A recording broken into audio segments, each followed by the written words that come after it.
Assalamualaikum warahmatullahi wabarakatuh. Saya dari kelompok 4 akan menjelaskan tentang runtuhnya Jerman Timur. Tembok Jerman yang memisahkan Jerman Barat dan Jerman Timur itu runtuh pada tanggal 9 November 1985. Kejadian ini terjadi setelah 5 hari setelah setengah juta orang berkumpul melakukan proses massal di Berlin Timur.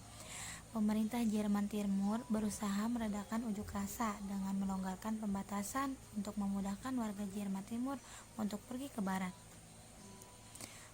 Pelonggaran itu bertujuan untuk membuka pembatasan sepenuhnya, tapi cara penyampaiannya menciptakan akibat yang besar. Kebijakan pelonggaran peraturan ini diberikan kepada juru bicara yang bernama Gunther Schabowski, yang tidak sempat membacakan sebelumnya, memberikan konferensi pers rutin, dan ketika dibacakan wartawan terperanjat mendengarnya.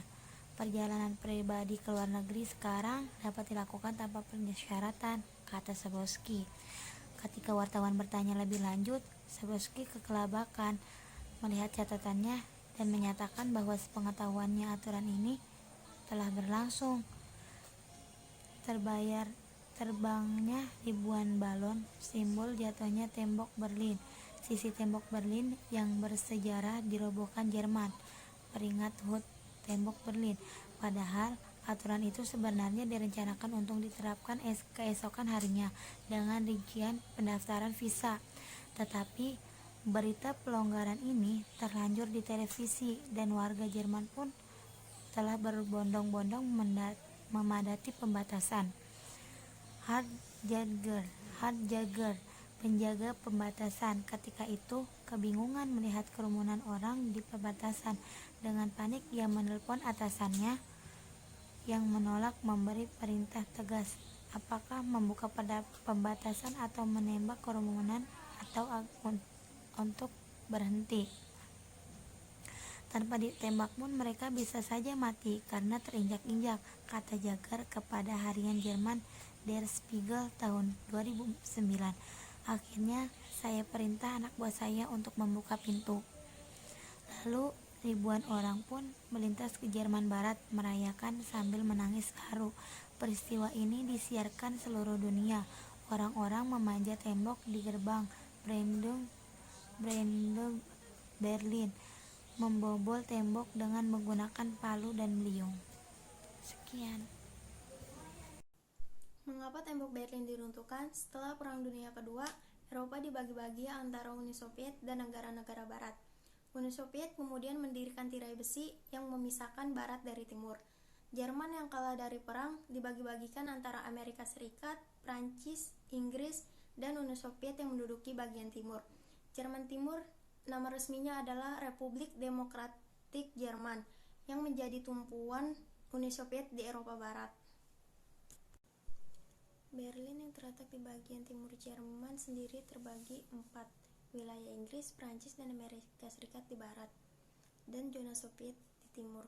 Maka Berlin Barat adalah kantong negara barat yang dikelilingi oleh wilayah Jerman Timur. Tembok Berlin dibangun pada tahun 1961 karena banyak warga Berlin Timur yang menyeberang ke barat. Gelombang revolusi. Pada tahun 1980-an, Uni Soviet mengalami masalah ekonomi parah dan kelangkaan pangan.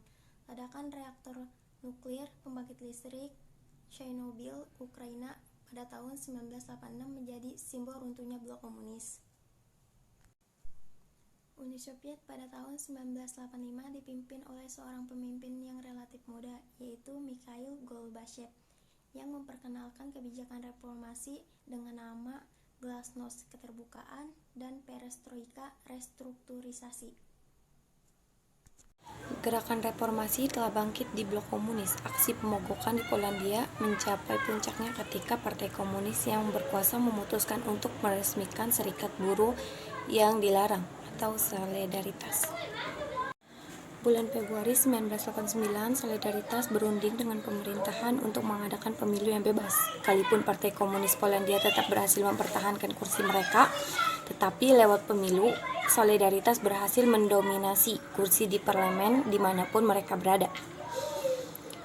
2 juta orang di